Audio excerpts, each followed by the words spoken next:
Hello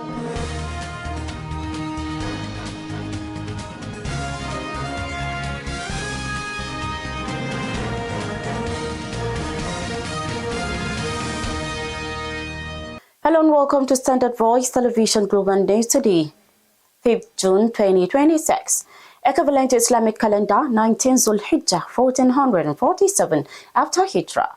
I am Hamida Muhammad Idris. In the headlines. Presidency assures of self-rescue of abducted Oyo and Borno pupils and teachers. Federal government says North gates over 60% of President Tinubu's legacy road projects. Troops of Operation Hadunkai arrest Boko Haram logistics, supplies and orders in Northeast. On the international scene, Malian junta offer $3.5 million boundary for Sahel Al-Qaeda chief Ghali.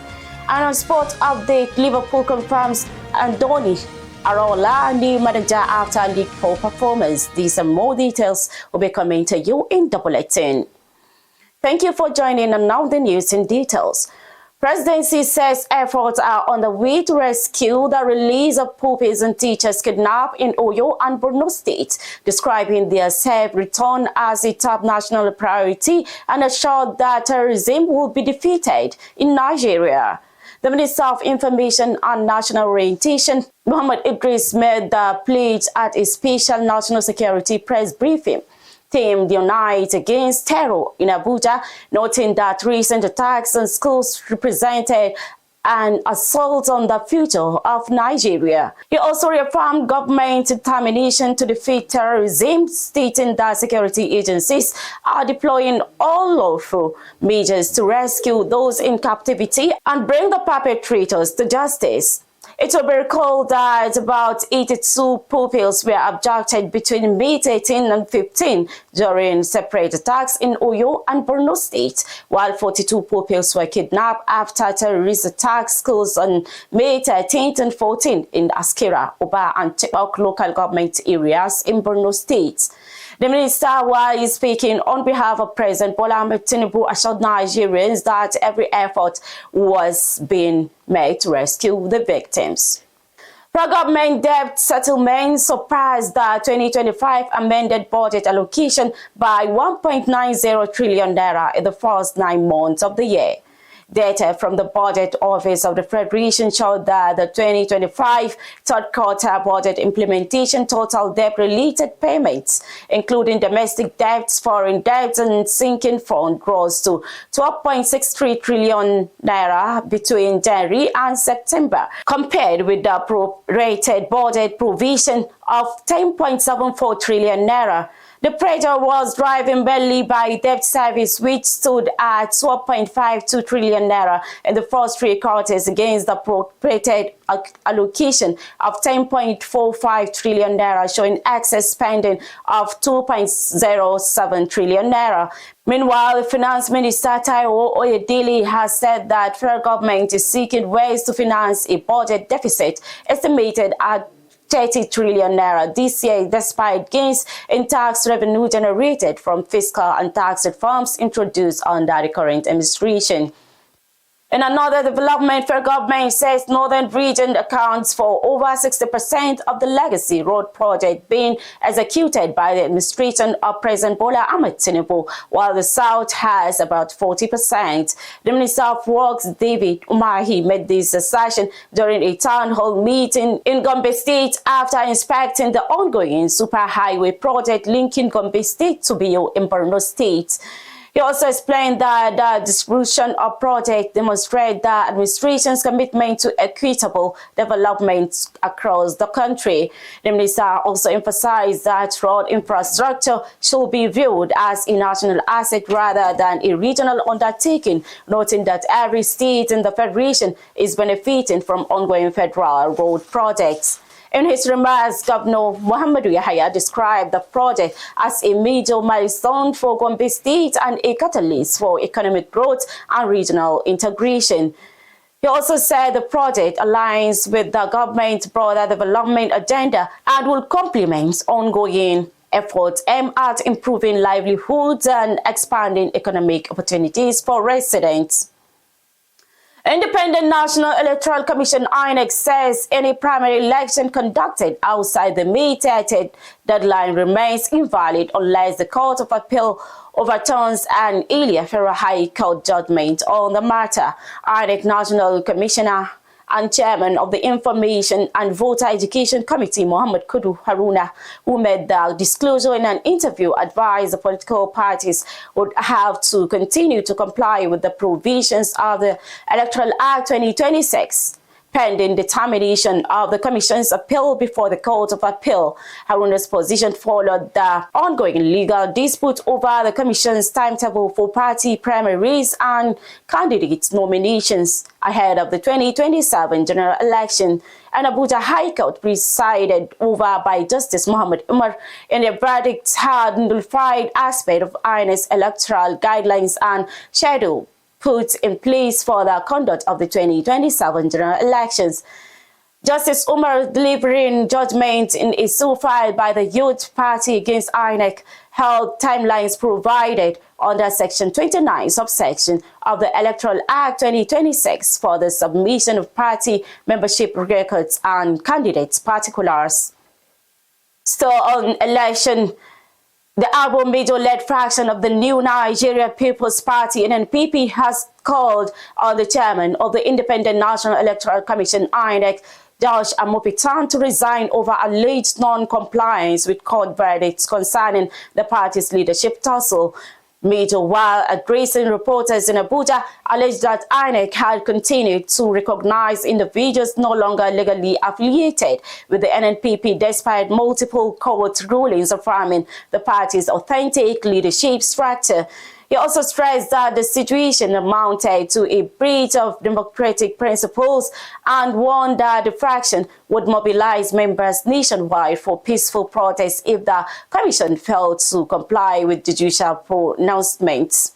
According to him, the leadership crisis has been before the courts for over a year, resulting in judgment that validated the party's congresses and recognized its board of trustees structure. Kaduna State government has invested over 1 billion naira in scholarships, student loans, and other educational support programs in the last 3 years. The Commissioner for Information and Culture, Ahmed Miyaki, who disclosed this while briefing newsmen, said the move has significantly expanded access to higher education and easing the financial burden on students in Kaduna State. He also described education as a central pillar of Governor Obasani's human capital development agenda, adding that the administration had implemented several interventions aimed at making tertiary education more affordable and accessible. According to Mayaki, one of the administration's most far-reaching reforms was the signing of an executive order that reduced tuition fees by 50% across all state-owned tertiary institutions. The news is coming to you on Standard Voice Television. Still to come in the news. Troops of Operation Hadunkai arrest Boko Haram logistics supplies and others in Northeast. On the international scene, Malian junta offers $3.5 million bounty for Sahel. Al-Qaeda chief Ghali. On sports update, Liverpool confirms Andoni Arola new manager after League poor performance. This and more news will be coming to you after this short break. Do stand by. Imagine say television, movies, news and entertainment dey your pocket just like that. Welcome to Free TV app. Now the #1 digital TV app for Nigeria. Free TV app get over 100 live TV channels, breaking news, sports, Nollywood movies, small pikin shows and plenty more inside one app. No decoder wahala, no plenty setup. Just download, open, begin the watch. To get the app, just search Free TV for Google Play Store or Free TV NG for Apple App Store, or scan the QR code for your screen. Registration will take you seconds. You fit use phone number, email, WhatsApp, Google or Apple ID. OTP even dey, so make your account dey safe. For inside the app, the live TV section get over 100 licensed channels with program guide, pause, rewind and catch up. Free TV no be ordinary app. Na digital revolution. Download Free TV today. Welcome back from that short break, and now the news continues. Joint Task Force Northeast Operation Hadinkai has arrested Moni Boko Haram and ISWAP logistics supplies in Borno State as part of ongoing counter-terrorism operations across the Northeast. The Media Information Officer of Operation Hadinkai, Lieutenant Colonel Sani Oba, who made this known in a statement, said the successes were recorded under the ongoing Operation Desert Sunny TV. He also explained that the achievement resulted from sustained operational momentum across the territory, leading to major breakthrough against terrorism and criminal networks. Oba also stated that intelligence-led and surveillance operations conducted across Borno and Yobe State led to arrest of several suspects linked to terrorist logistic activities. Among those arrested was a suspected Boko Haram ISWAP logistics supplier, Grima Aliko, who was arrested by troops of Operation Hadinkai and forest guards in Borno State.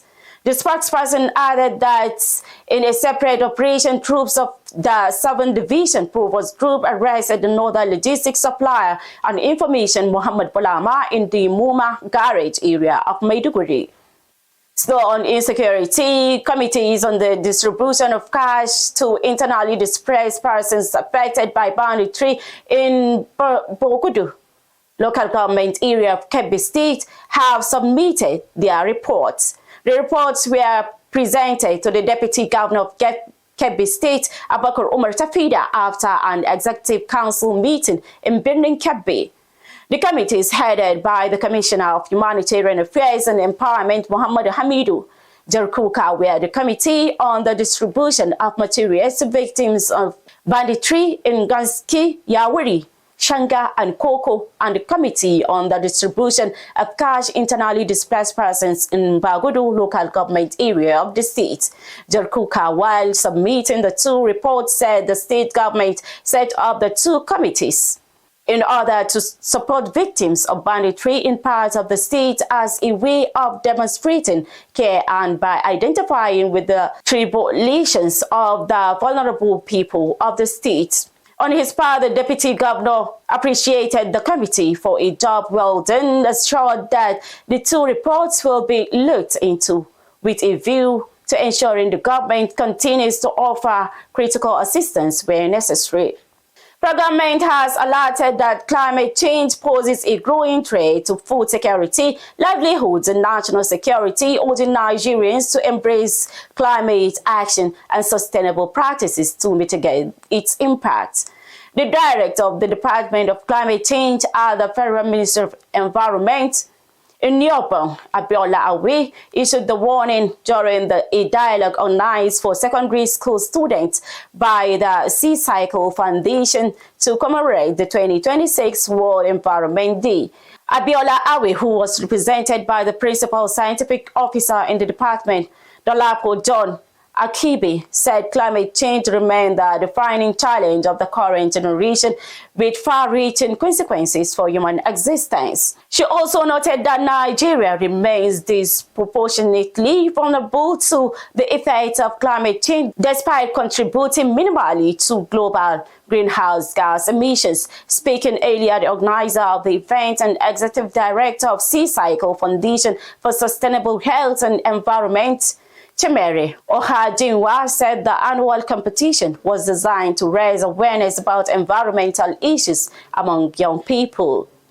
Moving to the foreign scene, the Malian military government has offered a $3.5 million reward for information leading to the arrest or killing of the leader of Al-Qaeda Sahel branch, Iyad Al-Ghali. Iyad, head of the Group for the Support of Islam and Muslims, JNIM, is and the region's most wanted man as the leader of the biggest militant forces battling the juntas ruling many of the Sahel states.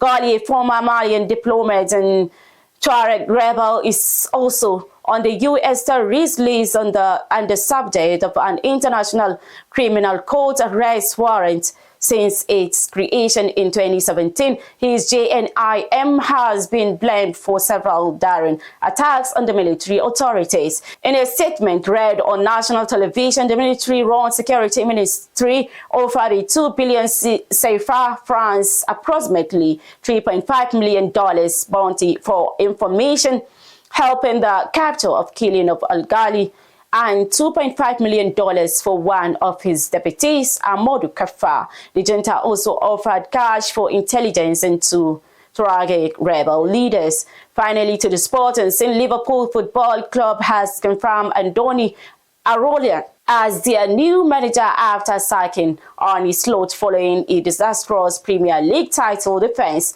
Iraola emerged as Liverpool's top target to replace Slot, whose 2-year rent came to a shock, and when he was dismissed last Saturday, Liverpool gave no indication as to the length of the 43-year-old Spaniard's contract, but British media have reported that he has signed a 2-year deal after criticism of Liverpool's lackluster performances in Slot's second season at Anfield. Iraola is expected to deliver a more ardent, aggressive style of football which characterized the team under beloved former manager Jurgen Klopp.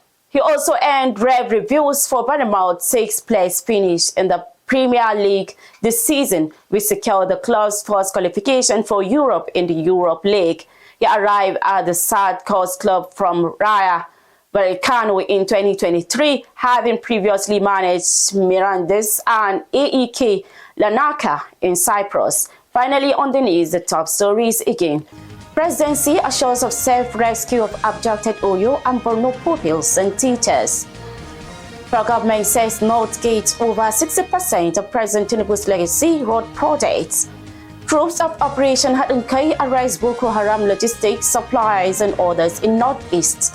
On the international scene, Malian junta offered $3.5 million bounty for Sahel Al-Qaeda chief Ghali.